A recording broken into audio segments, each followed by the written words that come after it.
सौभाग्य है कि आपकी एनिवर्सरी हमारी गौशाला में मन रही है और आपका भी बहुत सौभाग्य है कि गौ माता का पूरा आशीर्वाद है आपको। आज आपके सौभाग्य हम लोग यहाँ पर आके आज 40 वर्ष आपको पूर्ण हुए, आपको बधाई बहुत बहुत। धन्यवाद। तो आपको अभी मैं थोड़ी सी जानकारी देना चाहूँगा गायों के बारे में।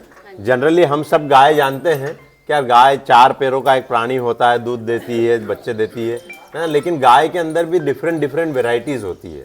जैसे हमारी जो भारतीय गाय है, 2 तरह की मुख्य गाय होती है, एक भारतीय गाय हो गई और एक विदेशी गाय हो गई, देसी और विदेशी।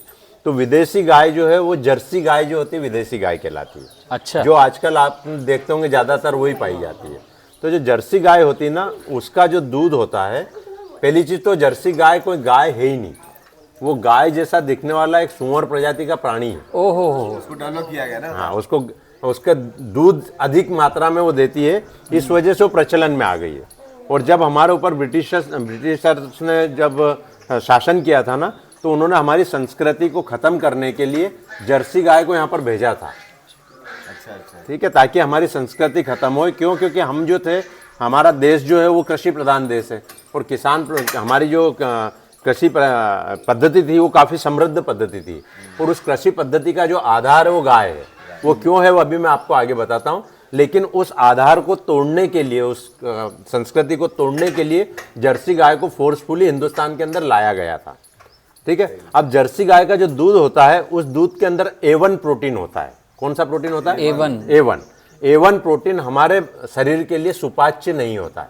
अच्छा, मतलब जर्सी गाय का दूध या दूध से बने प्रोडक्ट हम खाते हैं ना, तो वो हमारे शरीर में पचता नहीं है, और जो हमारे शरीर में पचेगा नहीं, वो टॉक्सिन बन करके या तो कुछ पार्ट तो निकल जाएगा यूरिन और मल के थ्रू, और कुछ पार्ट हमारी बॉडी में जमा हो जाता है। तो जो जमा होता है वो या तो मोटापे का कारण बनता है, या फिर अगर वो धमनियों में जमा हो रहा है तो कोलेस्ट्रॉल का कारण बनेगा। और कोलेस्ट्रॉल जहां पर जमा होगा, क्योंकि 72,000 नाड़ियां हैं हमारे शरीर के अंदर, जिस नाड़ी के अंदर कोलेस्ट्रॉल जमेगा उसका ऑर्गन में ब्लड जाना, सप्लाई बंद हो जाएगा और वो ऑर्गन खराब होना चालू हो जाएगा। तो आप देखिए आज कैंसर की बीमारियां बहुत बढ़ रही है, किडनी की बीमारियां बहुत बढ़ रही है, हार्ट अटैक की बीमारियां बहुत बढ़ रही है। उसका रीज़न यही है कि हम लोग A1 के प्रोटीन वाला दूध पी रहे हैं, मतलब जर्सी गाय का दूध पी रहे हैं। अधिकतम वही चल रहा है। जर्सी गाय का क्यों किसान पालता है, अब ये भी समझ लें। वो चाहे तो देसी गाय भी पाल सकता है, लेकिन देसी गाय के दूध देने की जो क्षमता है वो कम होती है। ये 3 किलो 4 किलो दूध एक बार में देती है, और जर्सी गाय उसके अगेंस्ट में 10 किलो 12 किलो 15 किलो तक भी दे देती है। ठीक है, और हमको चाहिए सस्ता दूध, हमको मतलब सब जनता को चाहिए सस्ता दूध। ठीक है, तो वो सस्ता दूध हमको जर्सी गाय से ही मिल सकता है। क्यों? क्योंकि किसान की इकोनॉमी अच्छी बैठ जाती है उसमें, प्लस उसका जो जर्सी गाय का दूध देने का जो स्पान है वो लंबा होता है, वो 8 महीने 10 महीने तक भी दूध देती है। लेकिन हमारी जो देसी गौ माता है ये 5 महीने 6 महीने 7 महीने तक ही दूध देती है। और आजकल तो लोग बाग इंजेक्शन लगा करके भी दूध निकालते हैं। तो वो जो एक हार्मोन को ग्रोथ हार्मोन्स को डाल करके और उससे दूध निकाला जाता है, वो और नुकसानदायक है। तो पहला तो A1 कैसीन हमारे लिए नुकसानदायक हो गया। अब जो देसी गाय माता होती है, देसी गाय माता के दूध के अंदर A2 प्रोटीन होता है। अभी आपने कई बार पब्लिसिटी पढ़ी होगी या देखा होगा, सचिन तेंदुलकर जो है उसको प्रमोट करता है A2 दूध पीना चाहिए और A2 घी खाना चाहिए। तो A2 घी वही होता है। गिर गाय देसी में। हाँ, ये सारी गिर गाय जो है, मैं आपको पहचान बताऊंगा। तो जितनी भी देसी गाय, चाहे वो गिर हो, चाहे साहिवाल हो, चाहे नागौरी हो, चाहे वो कॉन्क्रेच हो, चाहे वो मालवी हो, चाहे निमाड़ी हो, ये सब देसी गाय है। मतलब हमारे यहाँ के अलग अलग प्रांत है, और उन प्रांत में जो गाय पलती है उसको उस प्रांत के नाम से जाना जाता है। जैसे हम ये निमाड़ में खड़े हैं, तो निमाड़ के अंदर निमाड़ी गाय के पलेगी, बिल्कुल। मालवा में मालवी गाय है ना, गुजरात में चले जाओगे तो गिर गाय है ना, इधर राजस्थान में चले जाएंगे तो कॉन्क्रेज गाय, हरियाणा में चले जाएंगे तो साहिवाल गाय। तो ऐसे हमारे अलग अलग प्रांत की अलग अलग गाय होती है, और इन सारी देसी गायों के अंदर A2 प्रोटीन होता है। बस ये है कि किसी गाय के दूध देने की क्षमता ज़्यादा होती है थोड़ी, और किसी की थोड़ी कम होती है। जैसे हमारी निमाड़ी गाय की क्षमता 2 किलो 1.5 किलो ही दूध देती है, ये गिर गाय जो 4 किलो 5 किलो तक दे देती है। तो किसान की इकोनॉमी इसमें अच्छी बैठ जाती है, इसलिए गिर गाय ज़्यादा प्रचलन है। साहिवाल भी अच्छी देती है, वो भी 4 लीटर 5 लीटर दे देती है। हाँ, 5-6 लीटर अच्छी नस्ल की गाय हो तो 5-6 लीटर तक दे देती है। अब गाय को पहचाने कैसे, है ना, अगला सवाल ये है। तो जर्सी गाय जो होती है ना, जैसे आप ये गाय देख रहे हैं, तो इस गाय की जो ये हम्प है, इसको हम्प बोला जाता है। ये जो हम्प है, तो जिस गाय को ये हम्प है वो देसी गाय है, उठा हुआ है। हाँ ये उठा हुआ है जो वो देसी है, और जिसको ये हम्प यहाँ से फ्लैट है वो जर्सी गाय है। ठीक है, अब गिर गाय की क्या पहचान है कि गिर गाय के जो कान होते हैं वो थोड़े लंबे होते हैं। आप ये देखिए, ये दोनों कान को जोड़ोगे गर्दन के नीचे तो ये दोनों आपस में मिल जाएंगे। अरे वाह, क्या बात है। ठीक है, ये जरा है, ये देखिए, ये दोनों को जोड़ेंगे अपन तो ये दोनों आपस में मिल जाएंगे। तो जिनके कान लंबे हैं, जिनको हम्प है, वो गिर गाय हो गई। ठीक है, जिनके कान छोटे हैं और हम्प है तो वो दूसरी नस्ल की हो गई, चाहे वो साहिवाल भी हो सकती है, चाहे वो मालवी भी। तो हर गाय की अलग अलग पहचान है। जैसे कांकरेज गाय को देखेंगे ना तो उसके सींग इतने बड़े बड़े सींग होते हैं। आप राजस्थान तरफ जाएंगे तो ऐसी गाय दिखेगी आपको जिनके बड़े बड़े सींग गोल रहते हैं ऊपर से, है ना, और बड़े बड़े मोटे मोटे सींग, ऐसा कि देख के डर लग जाए कि यार ये मार नहीं दे, लेकिन वो मारती नहीं है ना। जो एक पुंगनुरु गाय हो चली है आजकल, वो एक बिल्कुल जरा छोटी गाय है ना, तो वो साउथ के अंदर पुंगनुरु डिस्ट्रिक्ट है, वहां की वो गाय पूरी में देखिए। 2 फुट हाँ 2 फुट 2.5 फीट होती है। नहीं हाँ इतनी सी रहती है। हाँ नहीं, हम अभी तक ये समझते थे जिसका हम्प है मतलब वो गिर गाय है, नहीं, लेकिन ऐसा नहीं। हर देसी गाय को हर देसी गाय को हम्प है। साहिवाल में तो नहीं होता है, साहिवाल में भी होता है, कम होता है। हाँ छोटा होता है, किसी का हम्प बड़ा होगा, किसी का छोटा होगा। जैसे नंदी है, जैसे वो हमारे नंदी राजा देखो, उनकी खिलाई पिलाई अच्छी तो उनका हम्प देखो कितना बड़ा हो रहा है। और जिस नंदी का हम्प जितना बड़ा होगा और उसकी ये जो गर्दन का ये जो नीचे चमड़ी लटक रही है वो चमड़ी लंबी होगी, उससे जो बच्चे पैदा होंगे उस गिर गाय को, वो गाय दूध देने वाली गाय होगी। अच्छा, तो इसलिए नंदी का बड़ा ध्यान रखा जाता है कि नंदी काफी सिलेक्टिव होना चाहिए। तो हम बड़े देख करके नंदी लाते हैं। जैसे अभी ये गाय के बछड़े भी होंगे तो उन बछड़ों के अंदर कुछ जो है अच्छी किस्म के बछड़े भी होंगे, कुछ थोड़ी कमजोर किस्म के भी होंगे, प्लस कुछ बछड़े भी होंगे और कुछ बछड़ियां भी होगी। ठीक है ना, तो उन बछड़ों में से फिर जो सिलेक्ट करके कि किसको हमको नंदी चुनना है और किसको बैल बनाना है ना, पहले डिसाइड कर, हाँ वो हम पहले डिसाइड कर लेते हैं। फिर जिसको नंदी चुनना, फिर उस बछड़े की खिलाई पिलाई करके और उसको प्रॉपर नंदी के रूप में हम डेवलप करें। बाकी बछड़ों क्या करते हैं फिर? बैल बना देते हैं। बैल बन नहीं, अब तो बैल भी यूज नहीं हो रहे ना।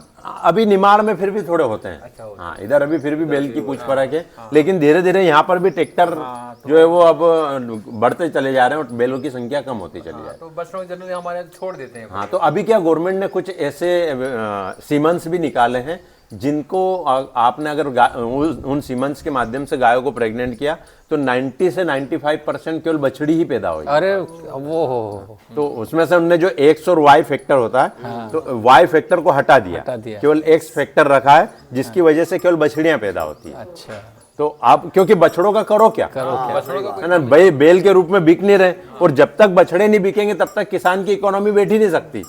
क्योंकि अभी जैसे हम लोग अभी एक नंदी और नेचुरल प्रेगनेंसी करवाते हैं गायों की, ठीक है ना, तो उसमें क्या हो रहा है, हमारे यहाँ पर लगभग 70-80% बछड़े आ रहे हैं और 30% ही बछड़ियां आ रही है। अब उन बछड़ों की इतनी वैल्यू होती नहीं है ना, तो वो कहीं ना कहीं इकोनॉमिक्स गड़बड़ आ जाते हैं। आज अपने इकोनॉमिक्स तो चलो ठीक है, अपने पास मल्टीपल सोर्सेज है इनकम के, तो अपन उसको बियर कर सकते हैं, लेकिन आम किसान बेचारा कैसे करेगा, है? तो ये गाय की पहचान होती है। और इनके दूध के अंदर A2 प्रोटीन होता है। अब A2 प्रोटीन का क्या महत्व होता है कि ये हमारे शरीर के लिए सुपाच्य होता है, ठीक, हल्का होता है, ये पच जाता है, और जो पचेगा वही ऊर्जा देगा। जैसे अभी सुबह हमने अग्निहोत्र के रूप में टाइम पे देखा कि जो विस्फुटित होगा वही ऊर्जा में कन्वर्ट होगा। तो खाना जितना इंपॉर्टेंस नहीं है, खाना केवल हमारी भूख को शांत करता है, लेकिन उस खाने में से न्यूट्रिशन तभी निकलेगा जब वो खाना पचेगा। और पचने के लिए अंदर कोई चक्की या घट्टी नहीं लगी हुई है ना, अंदर क्या है, वो माइक्रोब्स है। वो माइक्रोब्स उस खाने को खाते हैं जो हमने खाया उसको, और उसको ऊर्जा में कन्वर्ट करते हैं, मतलब वो पचता है। तो जो माइक्रोब्स हमारे मानव शरीर के अंदर होंगे वही माइक्रोब्स उस खाने को ही खाएंगे।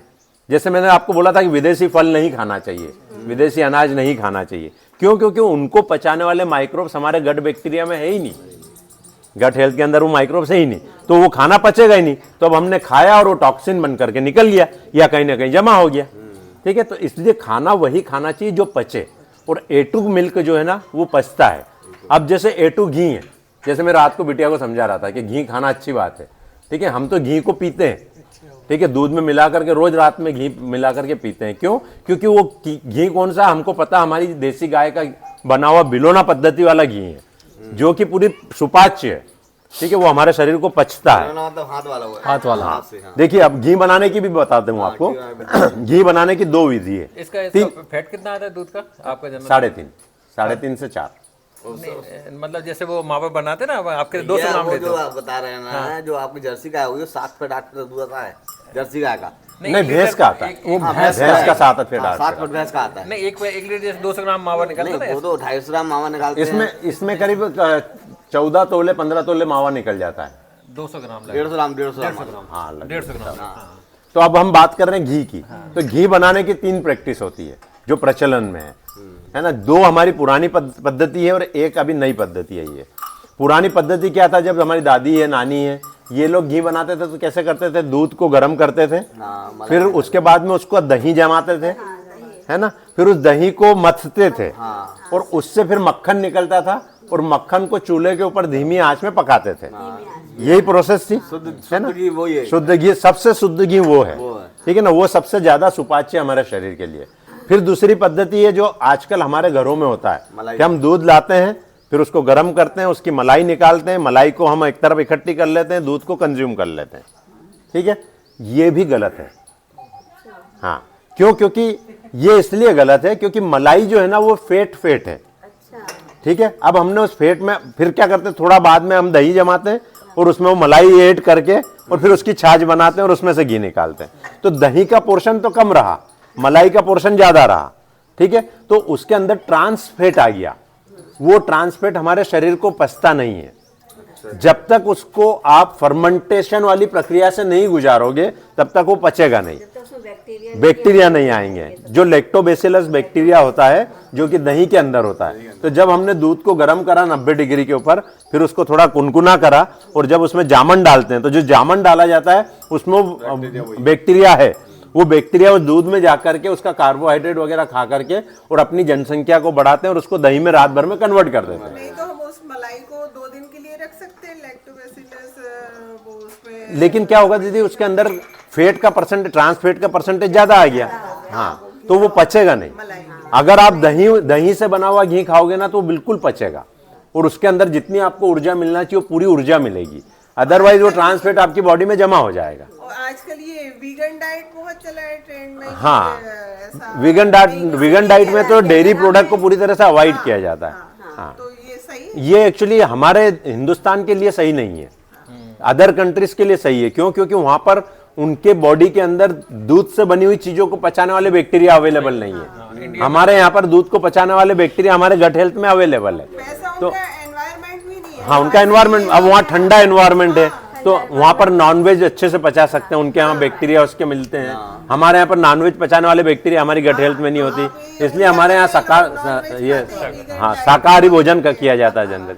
तो ये अलग अलग प्रांत के हिसाब से अलग अलग चीजें। हमारे यहाँ पर हमको वही करना चाहिए जो हमारी दादी नानी करती आई। नहीं, लेकिन एक समस्या इसमें ये है जी, अब वो चीज तो मखानी तो घर कोई है नहीं। हाँ, तो इसको दूसरी पद्धति कोई है कि घर में अपन मखानी से मक्खन निकाले पहले। हाथ से निकल जाए। मशीन भी आती होगी ना। आती ना, छोटी मशीन भी आती हाँ। जो कि कम आरपीएम पे चलती है। हाँ, तो वो और दोनों तरफ घूमना चाहिए। अपनी छाछ की मशीन जो जनरली एक तरफ घूमती है थोड़ी देर तक, फिर थोड़ी देर तक वो फिर दूसरी तरफ घूमती है। हाँ, तो वो गलत है। अच्छा, हाँ, मतलब कुछ आरपीएम ऐसे घूमे, फिर वापस से ऐसे घूमे, फिर ऐसे घूमे, फिर ऐसे घूमे। तो वो जैसा अपन रवाई से करते थे, रवाई में करते थे तो वो फूल जो है कैसा ऐसा जाता था, फिर ऐसा जाता था, फिर ऐसा जाता।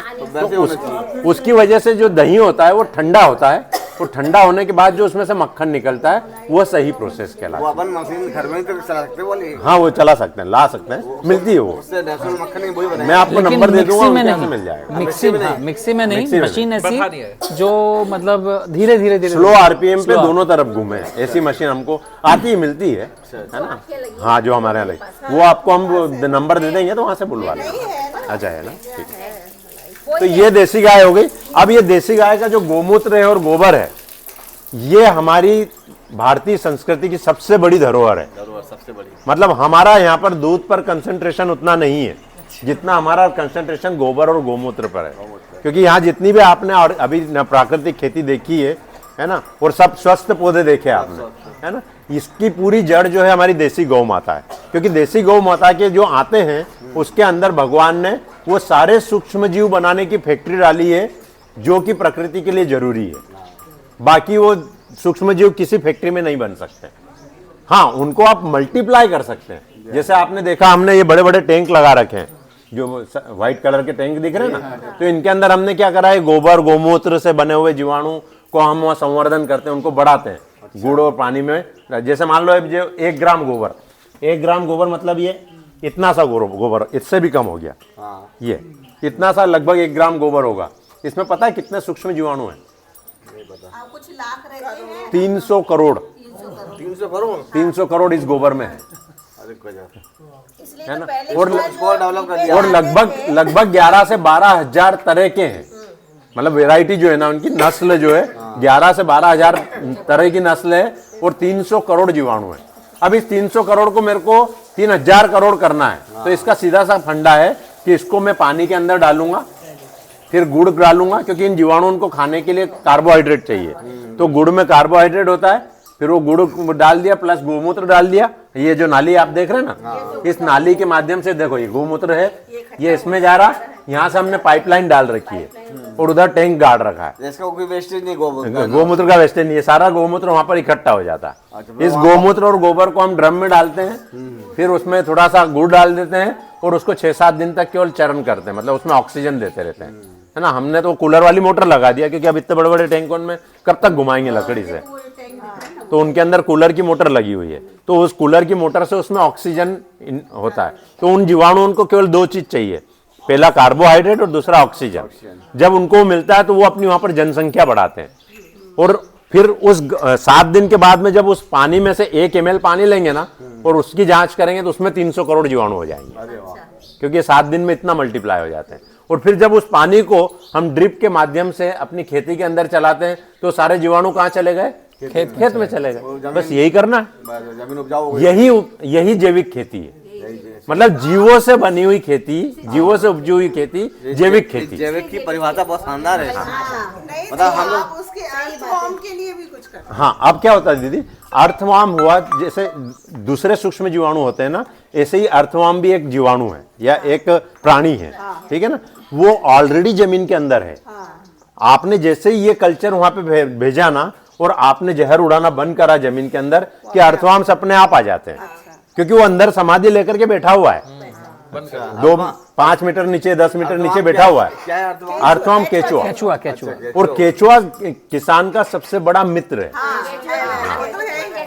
क्योंकि जो अभी हम ट्रैक्टर से जो काम करते हैं ना, वो केचुआ हमारा फ्री में काम करता है।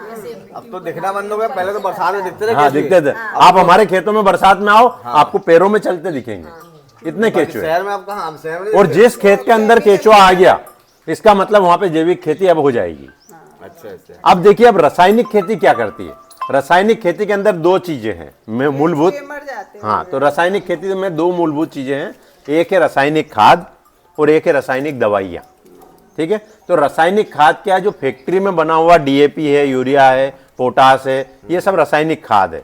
मतलब जो काम जीवाणु करके दे रहा प्रकृति के अंदर फ्री में, ये सब काम फ्री में हो रहा है ना, वो आप फैक्ट्री में करवा करके और महंगे भाव से खरीद के किसान अपने खेतों में डाल रहा है, ठीक है। करेगा वो भी फसल को पैदा, और ये भी फसल को पैदा करेगा, लेकिन वो फैक्ट्री में बना हुआ खाद है, उसकी वजह से किसानों की लागत बढ़ रही है। अब जब किसानों की लागत बढ़ेगी और पैदावार घटेगी, क्यों घटती पैदावार वो भी मैं आपको आगे बताता हूं, लेकिन लागत अगर बढ़ेगी और पैदावार घटेगी तो क्या होगा? किसान और गरीब होता चला जाएगा, और वही हो रहा है। आप देखिए, हरित क्रांति आने के बाद में किसानों की पैदावार बढ़ी, उस रासायनिक खाद और दवाइयों के माध्यम से पैदावार बढ़ी, है ना, लेकिन कमाई घट गई। क्यों? क्योंकि लागतें बढ़ती जा रही है ना। और फिर उस खाद को आपको क्या करना पड़ेगा? हर साल थोड़ा थोड़ा बढ़ती मात्रा में डालना पड़ेगा। जैसे शुरुआत में जो यूरिया डाला जाता था ना, वो 15 किलो 20 किलो 1 एकड़ में डाला जाता था।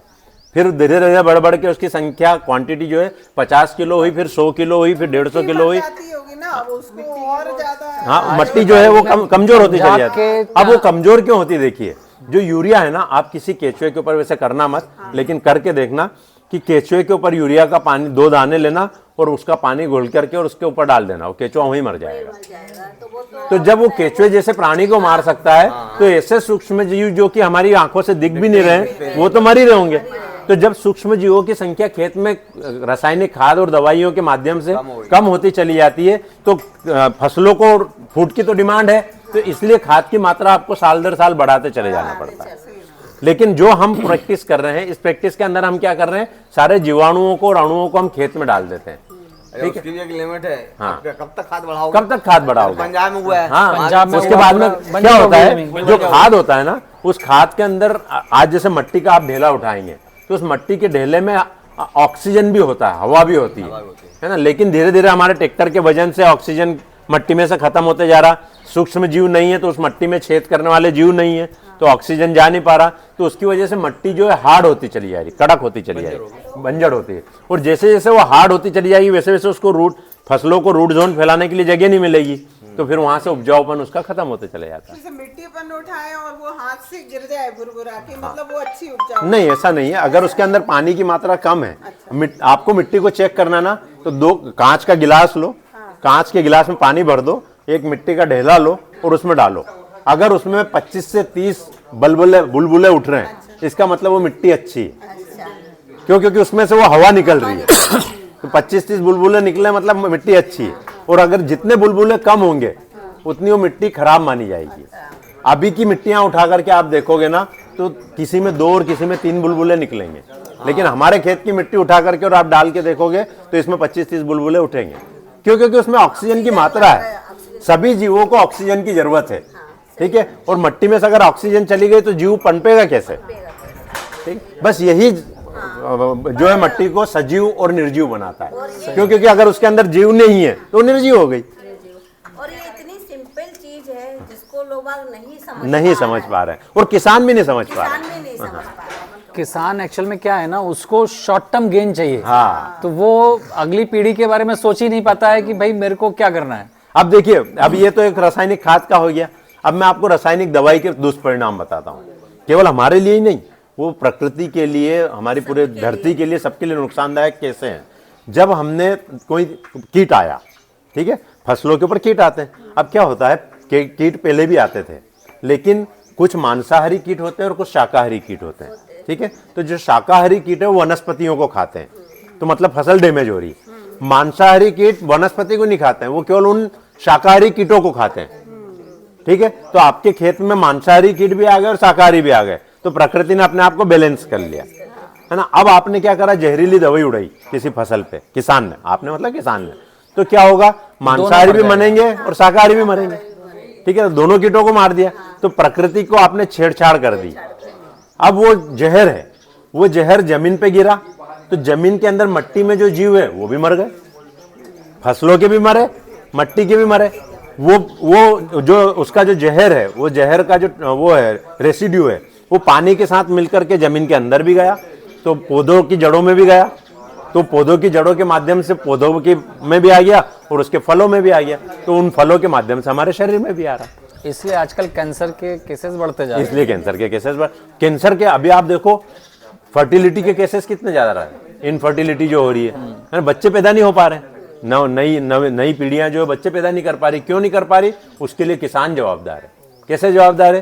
किसान क्या करता है, अपनी फसलों में खरपतवार को रोकने के लिए विडिसाइड डालता है, जो कि खरपतवारों को मारती है, ठीक है ना। तो वो विडिसाइड जो स्प्रे करता है, उसकी वजह से, वो विडिसाइड का क्या काम होता है कि बीजों की अंकुरण क्षमता को खत्म कर देना।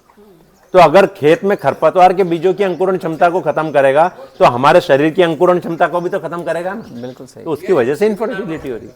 तो ये सारे साइंस से हमारी जो हेल्थ है दिन पे दिन गिरती चली जाएगी, और इसको अगर हमने इंप्रूव कर लिया तो सब सही हो जाएगा, किसान भी खुश हो जाएगा और इंसान भी खुश हो जाएगा और प्रकृति भी खुश हो जाएगी। बस एक चीज और बता दीजिए, ये गाय का दूध और भैंस का दूध, इसमें क्या डिफरेंस है? जैसे अब इसमें तो आपने A1 A2 बता दिया, अब भैंस और गाय का डिफरेंस भी बहुत अच्छा सवाल पूछा अरुण भाई आपने। भैंस के दूध में भी A2 प्रोटीन होता है ना, और देसी गाय के दूध में भी A2 प्रोटीन है, हाँ, दोनों में A2 होता है। लेकिन भैंस के दूध में ट्रांस फैट की मात्रा ज्यादा होती है, ज्यादा। आप देखो, भैंस जो होती है वो लथार्जी होती है, आलसी होती है, पड़ी है तो पड़ी है, उसको पानी में उतार दिया तो निकलने का नाम नहीं लेगी, है ना। लेकिन गौ माता जो है, इसके अंदर एक ऊर्जा होती है, एनर्जी, एक एक्टिव होती है, प्लस इनके अंदर एक भाव होता है, है ना। आप इस गाय के ऊपर रोज हाथ फेरोगे ना, आपको दूर से देख लेगी और आपके पास आ जाएगी वो। उनकी आंखों में वो हाँ, उनके भाव होता है। तो अब अगर आप अपने बच्चों को इसी भाव से बड़ा करना चाहते हैं तो उनको गाय का दूध पिलाओ और गाय का घी खिलाओ। और अगर आप अपने बच्चों को आलसी बनाना चाहते हैं तो भैंस का दूध पिलाओ और भैंस का घी खिलाओ। सीधी सी बात है ना। और फिर ट्रांसफेट जा रहा, तो ट्रांसफेट जा रहा तो वो कहीं ना कहीं ओवर फैटी भी करेगा, ओबेसिटी का इश्यू भी बढ़ाएगा। अच्छा, उसका गोबर और गोमूत्र में भी फर्क होता है ना, इस गोबर से गोबर? इसमें 300 करोड़ जीवाणु होते हैं, लेकिन भैंस के दूध गोबर में भी जीवाणु होते हैं, लेकिन कहीं भी 100-150 करोड़ के आसपास होते हैं, कम होते हैं उसमें। कुछ ऐसी वेराइटियां भैंस के गोबर में नहीं होती है जो गाय के गोबर में पाई जाती है, जीवाणु की वेराइटी। एक चीज बताते हैं जो कि गिर गाय में जो सोने की मात्रा होती है, कैसे कि सोने के दूध में सोने की मात्रा रहती है, हाँ, कैसा क्या वो मेरा उसके ऊपर अभी कुछ एनालिसिस है नहीं। बाकी कहा जाता है, कुछ लोग बोलते हैं, महाराज जी कितना हमारे सच है पता नहीं। स्वामी जी हैं जगत देवाचार्य जी, अब तो ब्रह्मलीन हो गए। हाँ। उनके यहाँ गिर गाय 50 गिर गाय हैं, 50। तो वो बताते हैं इसका दूध 120 रुपए लीटर बिकता है। हाँ, बिकता है, सही बात है। 120-150 लीटर बिकता है। बोले लेकिन इसके दूध को पीने से बोले इसमें ऐसा स्वर्ण भस्म होती है हाँ। जो आपको अदृश्य होती है। एक्चुअली क्या भाई साहब बताऊं मैं आपको, गाय का दूध इतना पौष्टिक होता है कि उसमें जितने भी तरह के न्यूट्रिशन होना चाहिए ना, वो सारे न्यूट्रिशन अवेलेबल है। लेकिन बस शर्त यह कि वो पचना चाहिए।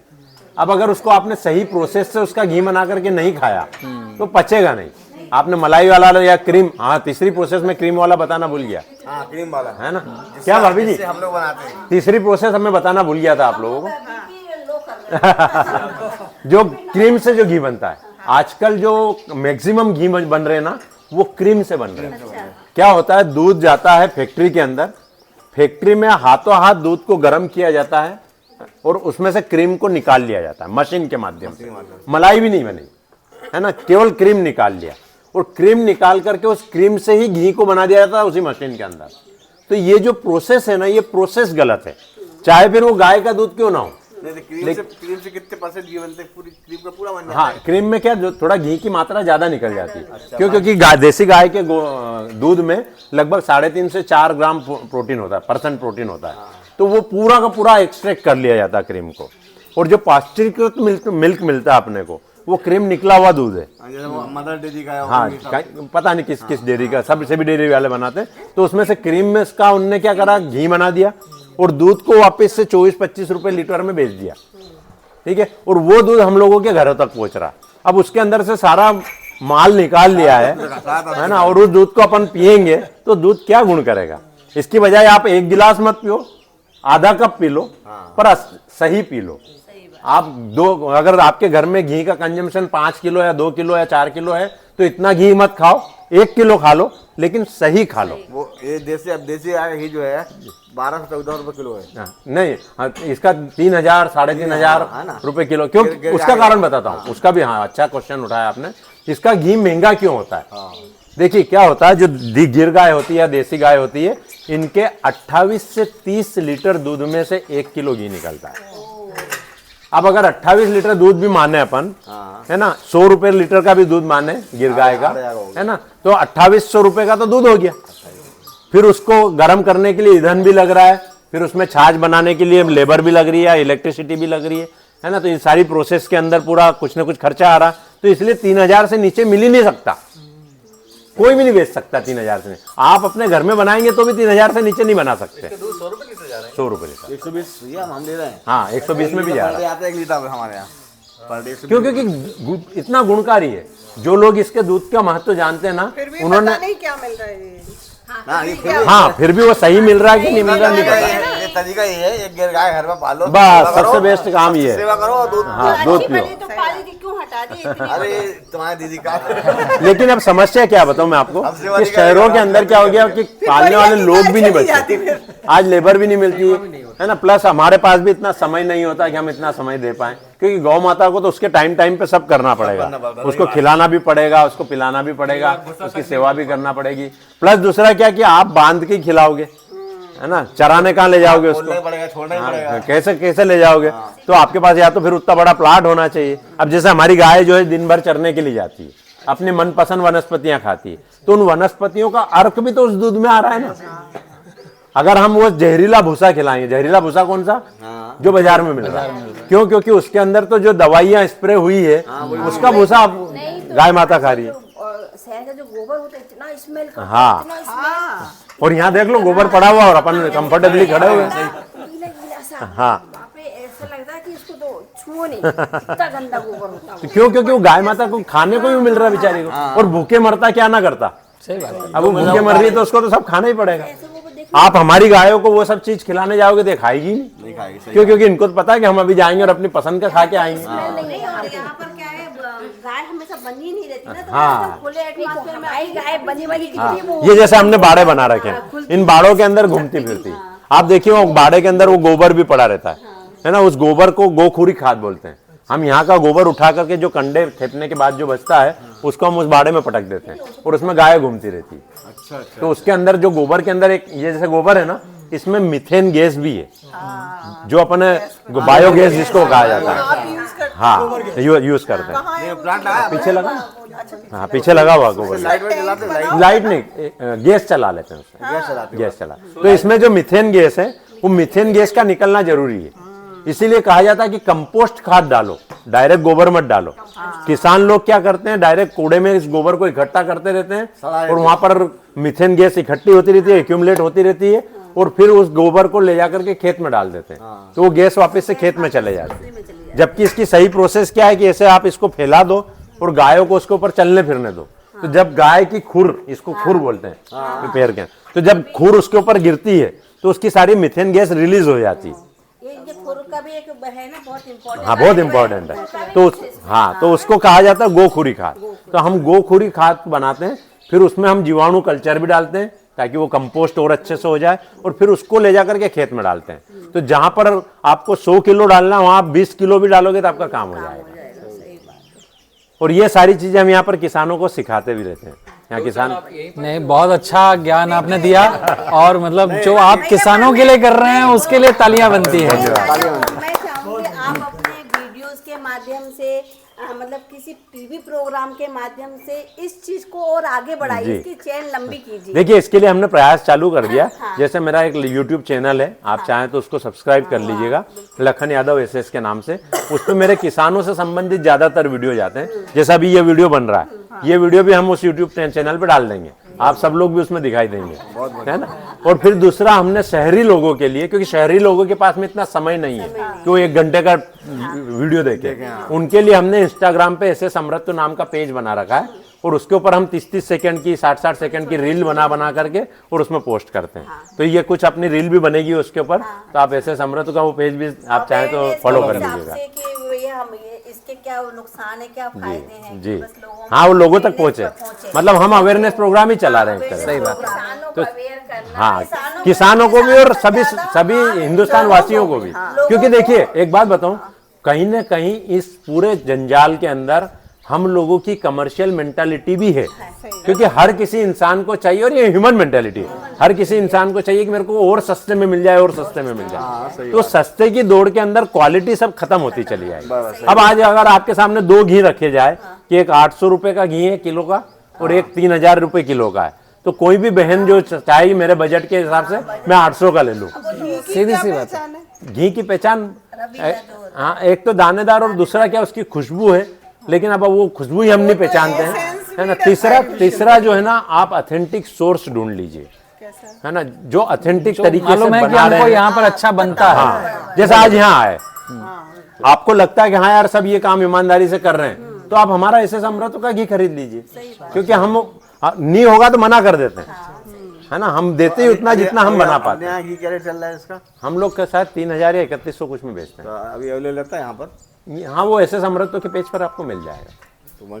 उसकी वेबसाइट भी बन रही है, हमारी ऐप भी बन रहा है SS अमृत का। ऐप बन जाएगा तो आप ऐप से डायरेक्ट ऑर्डर कर सकते हैं, अभी व्हाट्सएप से कर सकते हैं। नहीं, अभी जैसे हम लोग को ले आना है तो इंदौर में मिल जाएगा? हाँ, मिल जाएगा। हाँ, वही कल ले आएंगे। ऑनलाइन भेज देंगे ना।